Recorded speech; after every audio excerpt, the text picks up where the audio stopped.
Hey everyone, welcome to Nerds Talk. I'm Mike. And I'm Chris. And we have a special video prepared for you today. So, as you can see, it's a brand new year here for Nerds Talk. This is the year of 2020. We have new mugs available for you guys. We have a lot of in store that's planned for the channel. And for our fans, we like to say Happy New Year. But with that being said, we wanted to do this special video of what we are most excited for the year 2020. So the way we're going to do it is we're going to discuss all the various video games that we are excited for, and perhaps throw in some predictions of what we think may show up or may not show up, and then discuss that for you guys. And if the video gets a little too long, we'll split it up into a couple parts. So with that being said, we'll dive right in. So 2020. Interesting year. I think it's going to be very exciting for the games industry. What are your thoughts? It seems very exciting. I mean, they're coming out with 2 new consoles at least. Nintendo may announce something, an upgrade on their Switch. We don't know yet, but 2 have been officially announced that they're going to be out in the holiday season 2020. So That's right. It's going to be very big.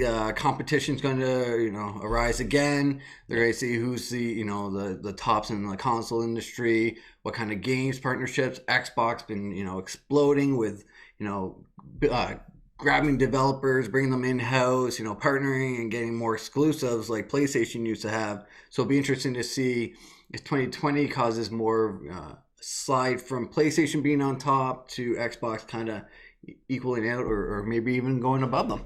Absolutely. I think this is Microsoft's year, and they know it. They've been the underdogs for the last few years in the previous generation between PS4 and Xbox One. And they know that they had to buckle down. Over the last couple of years, they acquired a bunch of studios. Yeah. They've been hard at work on exclusives for the Xbox Series X, is what they've officially announced it. And they know that they're going to go, every new first-party acquisition is working on a new game for the new system. So they want to make sure they have exclusives. They're going already. So they've been very smart, I found. They've been building their way bit by bit by bit, and everything's been strategic on their part on how is this going to help us.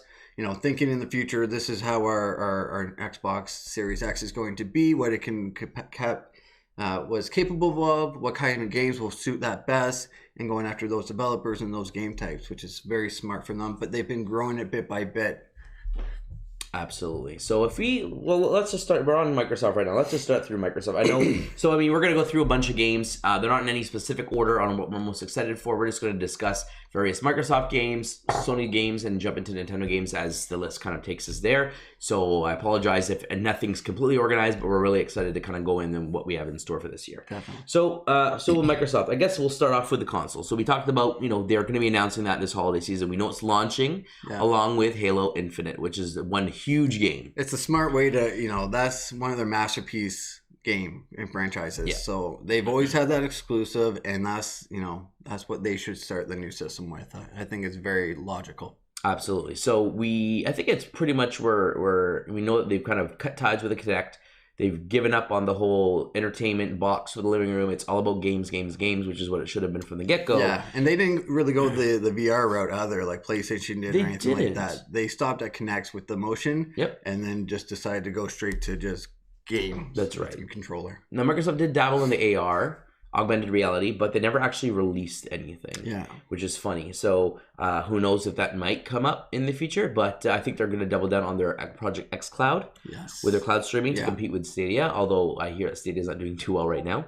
And with their Game Pass, I mean, they have everything available from streaming, downloading, discless if that's what you want. They have a huge digital library. It's backwards compatible all the way from the original Xbox. Exactly. So their library will be huge, and having that cloud storage is just an easy way for people not to have to, collect, and they can get whatever they want at the time. Absolutely. So are you a Halo fan? I played it a bit in university way back when, and enjoyed it quite a bit. A bunch of my roommates and I and friends would get together and have games. Yep. But I got more into Gears rather than Halo. Okay, so I can say first and foremost that Halo I'm excited for. I've beaten all the Halos up till 4. So I never beat 5, but I've beaten 4, and I've beaten Reach. So I've pretty much completed all the Halo series with the exception of the most recent one, which you get to play between Locke and Master Chief. So I haven't gotten into that one yet. I've been trying to find time to do that. But Halo Infinite has definitely got me excited. A brand new system, brand new tech. It looks like again a Master Chief adventure. Back, yeah. Way to kind of kick the new generation off. You know what I mean? Definitely, and the trailer looks fantastic Oh, yeah. too, and the gameplay is always good with Halo. So I have high expectations for it. It's definitely something that's piquing my interest. If I'm going to buy a new system, that's an added bonus on the Xbox side. Absolutely, and if you don't want to buy the Game Pass will have it included day one. Exactly. So that's excellent ways to go for Microsoft. What else we got coming out? Based on previous conferences and stuff like that, we know that they've announced Minecraft Dungeons, which is officially owned. Mojang is owned by Microsoft, but it is coming to the Switch as well, and I think PS4. I know for sure Switch and Xbox. I don't know PlayStation, but that's definitely a big IP for them. Yes, Minecraft. And I think just going back to your partnerships, I think Xbox is more willing to partner with Switch because they're in a totally different league, and they know that, and they're kind of, some similar customers, but they definitely have their own niche. So I think they're more comfortable sharing with that and, the cloud platforms. Yep. And they know that their main competition is PlayStation. So if they have in-house things, I think they're going to try and keep it between those two. But, obviously they'll reach out if they can make more money. They'll still, allow it out here and there, I would assume. Absolutely. Another big game that they announced when they acquired Double Fine was Psychonauts 2. Mm-hmm. So I don't know if that one will be exclusive to Microsoft or if that will be cross-platform, but that game is definitely, a big one for them now that they own Double Fine Studios. Definitely. Big IP. And then, of course, the big one that they announced at the Game Awards was Senua's Saga or Hellblade 2. With that crazy that looks so with the chanting and the heavy metal and stuff. Yes. Great graphics though, and again, it's showing off the tech, but we don't know if that's in-game footage or is that literally just a rendered video. We don't know. I think they stated that everything was in-game footage, but are in engine or something like that. So I mean, that could mean a lot of stuff. Yeah, that's played in the game. Yeah. I have no interest in Hellblade myself, but I mean, it was nice to show, that they have a lot of stuff kind of being worked on right now. Definitely. From a third-party perspective, we know Watch Dogs Legion, Ubisoft, is coming out at the beginning of this year. Yes. I think February timeframe. I don't have the exact date. So I believe they pushed it back. It was supposed to be March release, I believe, and they pushed it back to late 2020. Okay. Is what I've heard. Okay. So... But that does look very interesting, and it gives you a wide variety of people that you can play, the teams that you're creating, and everything. So I think it'll be one of the top games of 2020. Okay. Even with the late release. Okay, perfect. And then we have what else we got here? And then, of course, for me, Ori and the Will of the Wisps. Yes. He was really excited on that. That was supposed to come out in February. I think it's got pushed to March. I believe so. Yeah. Yeah. Not a big delay, but still, I'm really excited. And there's a chance of that coming to Switch with the original Ori coming to Switch. I wouldn't see why this would. It makes sense. It has, the video capability of being able to be on the Switch and look good on the Switch. Oh, absolutely. It doesn't need to be a high graphics game. Yeah, great Metroidvania. If you haven't played the original, really stoked for that. I will probably end up doing a review for our channel on that specific game. But for Microsoft, those are the biggest ones that kind of excited me. Why don't you start off on, I guess, some PlayStation stuff? I'll be right back. Sure. Yeah. Want to just vamp there for a sec? Yeah. So for PlayStation, it's going to be very similar with the Xbox and PlayStation games. So the biggest one that I see was a huge hit for the PS4 and PlayStation 3 originally was The Last of Us. So they're coming out with a sequel for that, The Last of Us 2, which is slated to be out May 29th. I mean, game dates could change, so, that's what they're slated for right now. Cyberpunk 2077 also looks like a very good game. Keanu Reeves, making a cameo in there and being a character. Looks very exciting. Him coming out at E3, got everyone excited as well. So I'm looking forward to that, which should be April 16th release. So that will be one of the early games that I think, I'll probably hop on and play. Check it out. It looks very, futuristic. Cyberpunk 2077. Yeah, huge game. Yeah. Don't have it pre-ordered, but it looks really great. Yeah. The open system of deciding if you want to be good or bad, how you interact with everyone with upgrades, and how that's going to augment gameplay look absolutely amazing. Yeah, it looks like there's a wide variety of upgrades that you can do, which can customize. So my character can be totally different than your character in gameplay, which is nice. I also brought up The Last of Us, which will be a PlayStation. It was huge for PlayStation 3, and then they re-released it on PS4. So they're coming out with the second version of it, The Last of Us Part 2, May 29th. So I think that'll be one of the biggest PlayStation games. Yes, Last of Us 2 I'm really excited for. I enjoyed the first one. Yeah.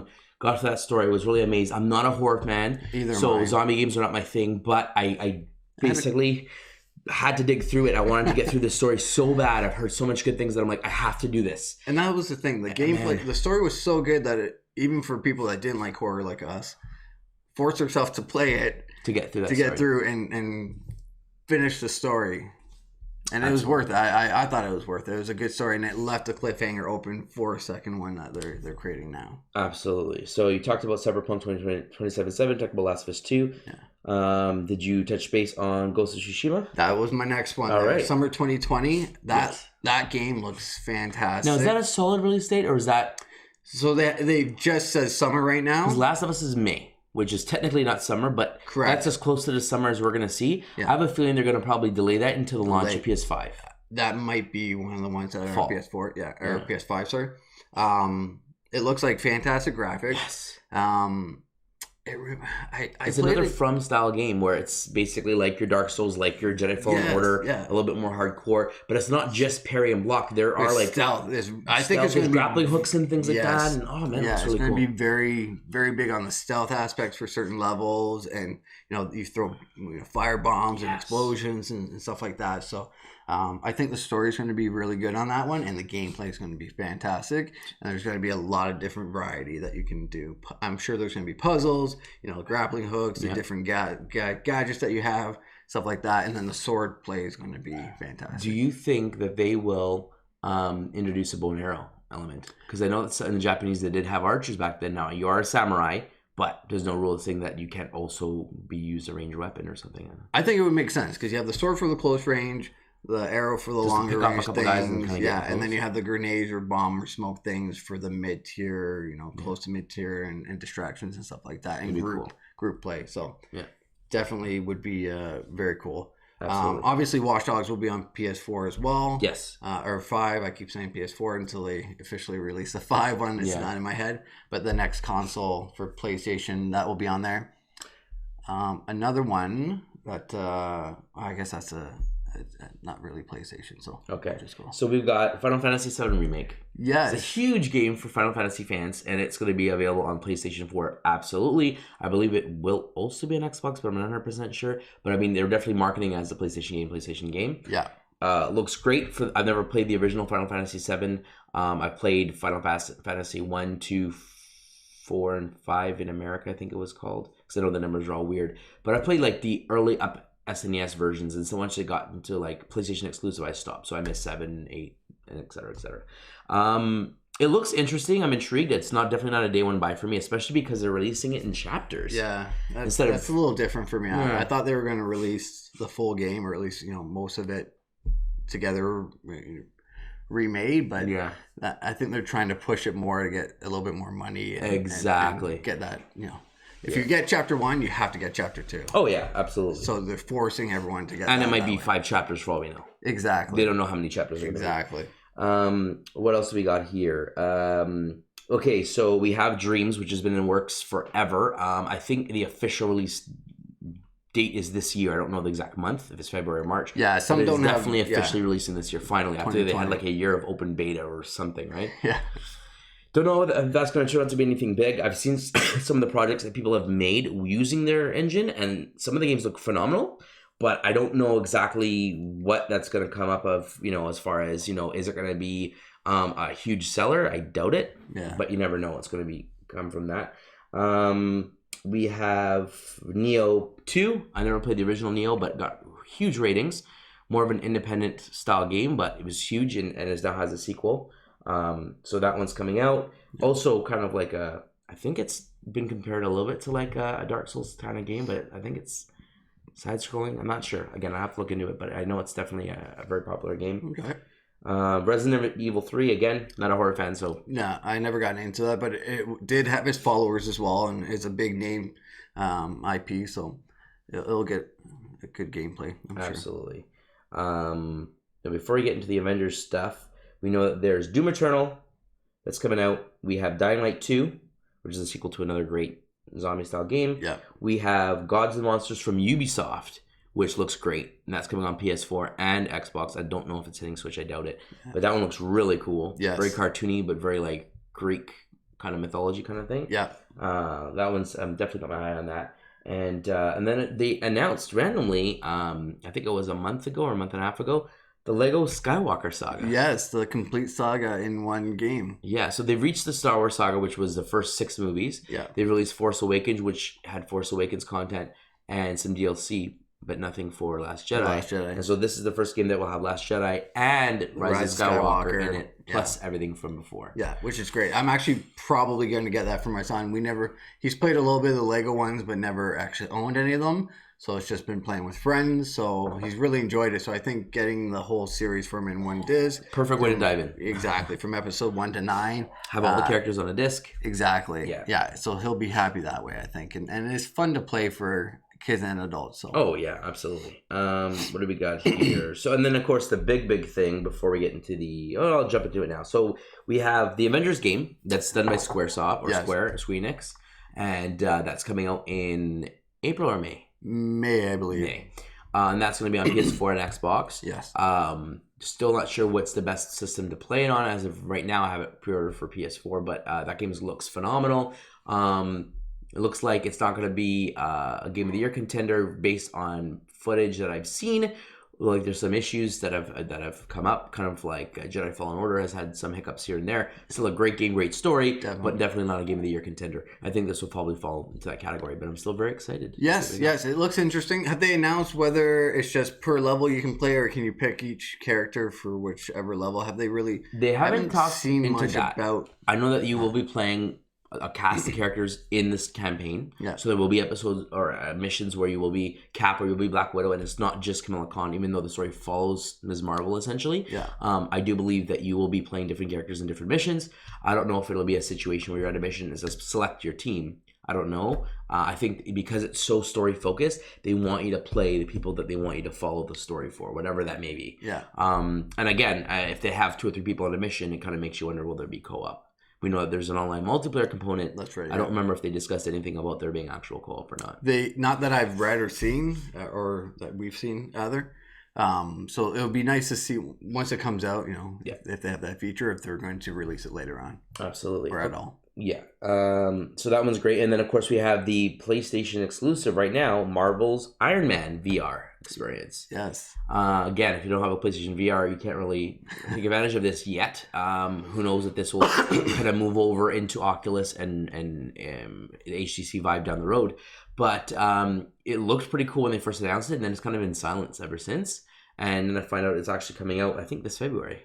Yeah, so it's been so quiet, which makes me worry when a game is hyped up at the beginning and then the developer and everyone's following it is kind of gone silent and hasn't said anything about it, and all of a sudden the release date's in next month. Yeah, no, could it be because it's a VR title and there's just not as much marketing push behind a VR title? Possibly, and I'm hoping that's the case because I'm a big fan of anything Marvel, anything Star Wars, and anything Ghostbusters.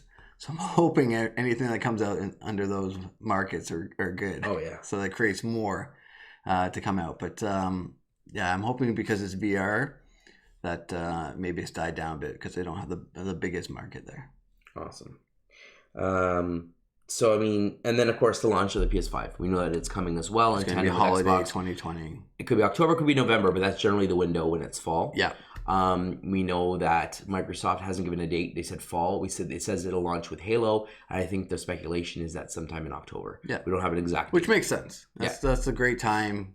Get it before Christmas or get it as a Christmas present. Before Black Friday. They want your hardware out so that way people will have incentive to buy. Even if it's $50 off Black Friday, people are going to want to buy those things for Christmas. Definitely. You want that initial sales to be crazy for the first year. That's the way to do it. So I think both of them will be out before Black Friday, which means early November, late October release at the latest. And then, of course, could be as early as September if they really want to get ahead of the curve. Yeah.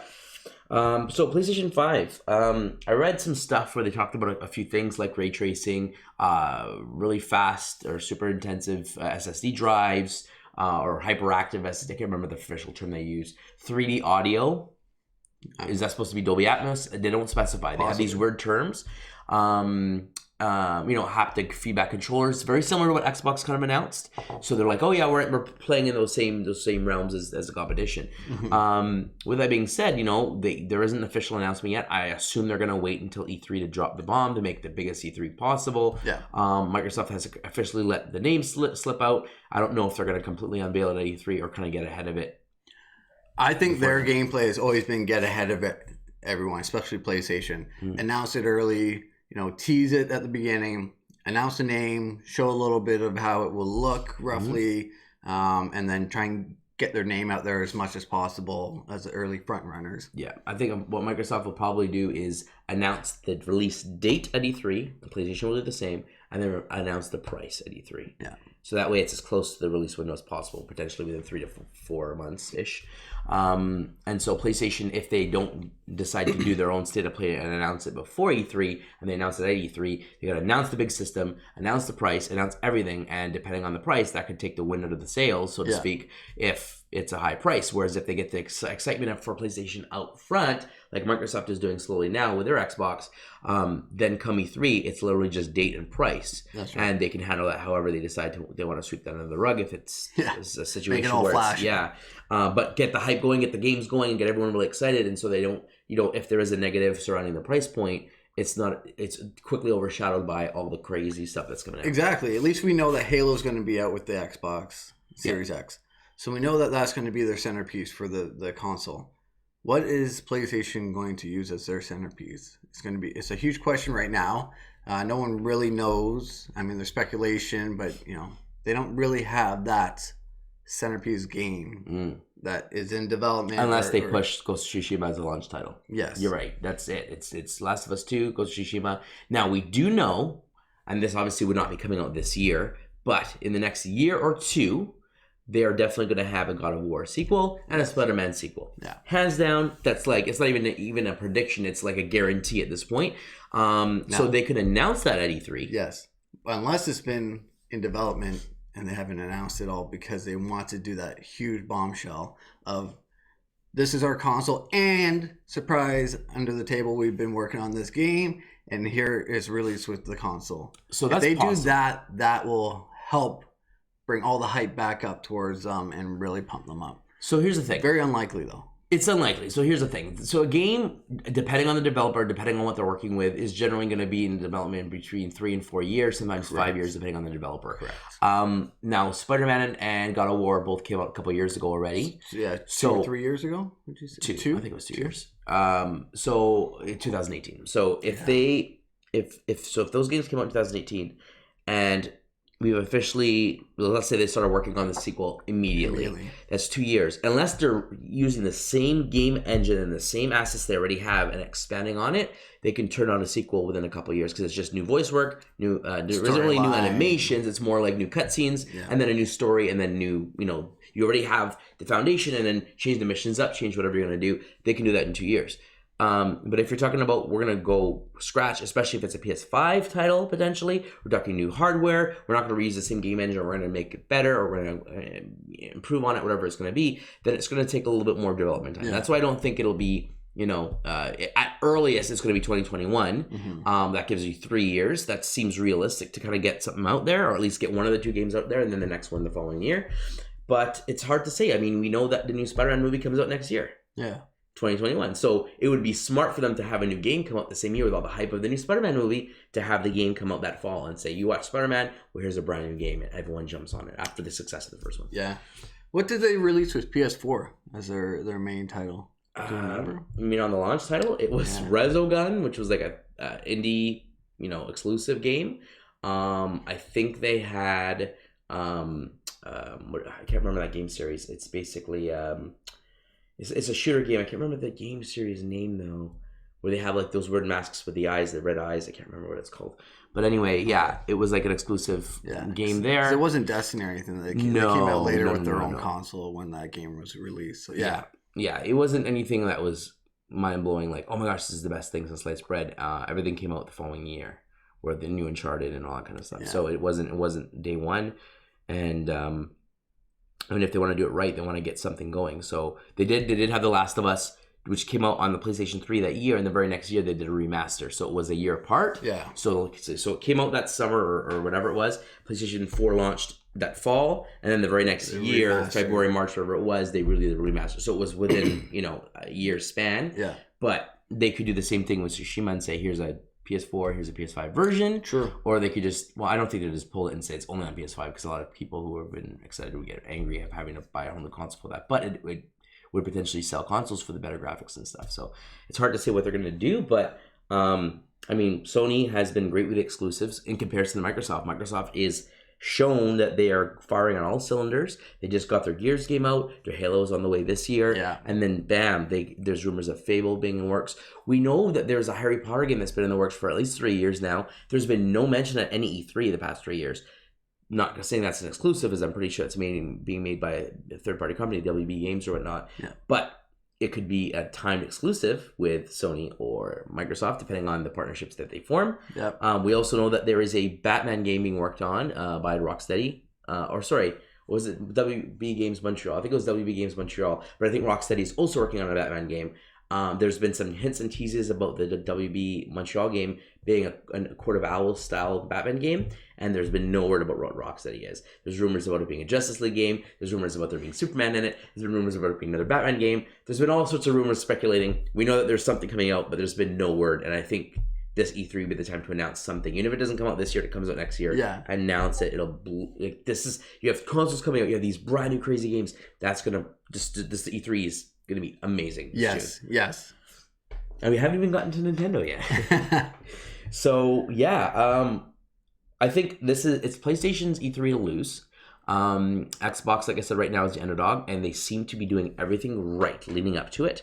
As we talked about acquisition of new studios, correct, how they're releasing information, yes, how they're making partnerships with Nintendo and other people, just how they're focusing on games, the Game Pass, their xCloud, just everything that they're putting money in, and how they're slowly developing and what they're kind of where they're going. I think they're doing everything right, and I think that people are going to have to watch out for Microsoft this game. 100%. 100%. And I think this has been their focus.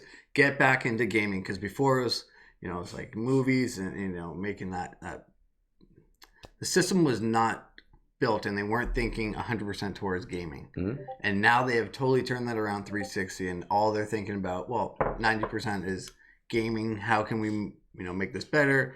What can we do? Who can we bring in onto our team? Absolutely. So I mean, that's pretty much Microsoft and PlayStation. Was there any third-party game on those two consoles that you were interested in? Anything that comes to mind? No, I think we went over everything that... For the most part. Yeah. All right. So we're going to jump into Nintendo. I don't know how long this particular video has gone for, so what we're going to do is I'm going to just say we're going to cut it here. Yep. Stay tuned for part 2 of our 2020 games list of the year, what we're excited for, what our predictions are, what we expect to see, and we'll dive into Nintendo exclusively in part 2. Thanks very much, guys. If you'd like to support us, subscribe to our channel below, like the video, drop a comment, let us know what you're most excited for regarding Microsoft and PlayStation and other third-party games that are not on Nintendo. We'll save that for the next video. Drop a comment below. Shoot us an email at nerdstalkinfo@gmail.com, as we would love to hear from you. And as always, friends, stay nerdy.